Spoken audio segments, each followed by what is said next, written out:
I still remember the sneers, the sideways glances my family threw whenever I dared to talk about my dream. "You're chasing a pipe dream," my father said, voice thick with skepticism. "You'll never make it in that shady startup world." My friends laughed, dismissing my ambition to build something of my own, something that defied the traditional path. They said I was naive, reckless even. I felt the sting of their doubt every day, but beneath it all, a quiet ember of determination flickered. I knew I had to prove them wrong, not with words, but with relentless action. I left my stable job in marketing, invested my savings into a fledgling tech startup I believed in, and poured everything I had into turning that vision into reality. The road was brutal. The first year, I worked 16-hour days, often skipping meals, sleeping in the office. There were moments of despair, missed deadlines, failed pitches, investors who backed out at the last second. My personal finances crumbled. I was living off ramen and borrowed money. But I also learned.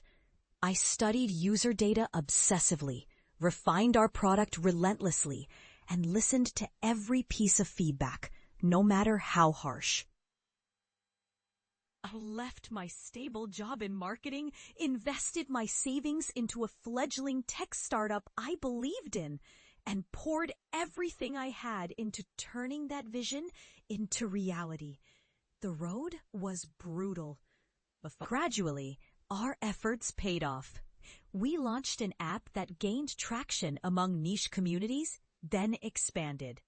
By the third year, our startup had grown into a formidable company. We generated over $10 million in revenue that year, and our user base surpassed 2 million active monthly users.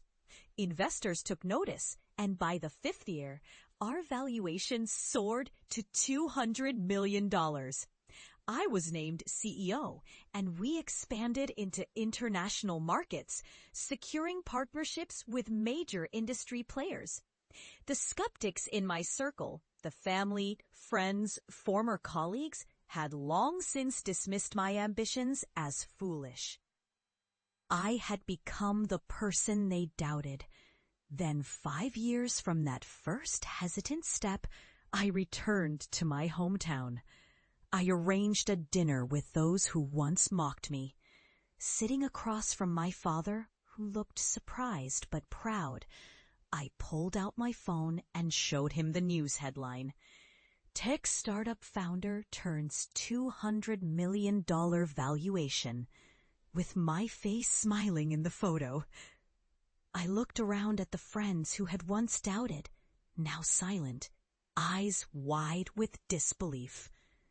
"This," I said softly, "is what persistence can do." Their faces, once filled with condescension, now reflected awe.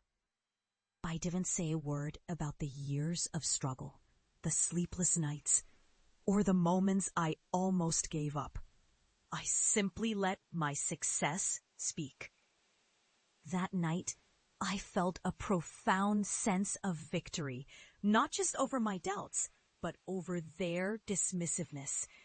I had transformed skepticism into respect, obscurity into recognition. That journey taught me one thing. No matter how harsh the criticism, if you believe fiercely enough, if you're willing to endure the storm, you can redefine your destiny. I went from underestimated outsider to industry leader, and I did it not by following the beaten path, by forging my own. My story isn't just about success. It's about resilience, faith in oneself, and proving that even the loudest mockery can be drowned out by relentless perseverance.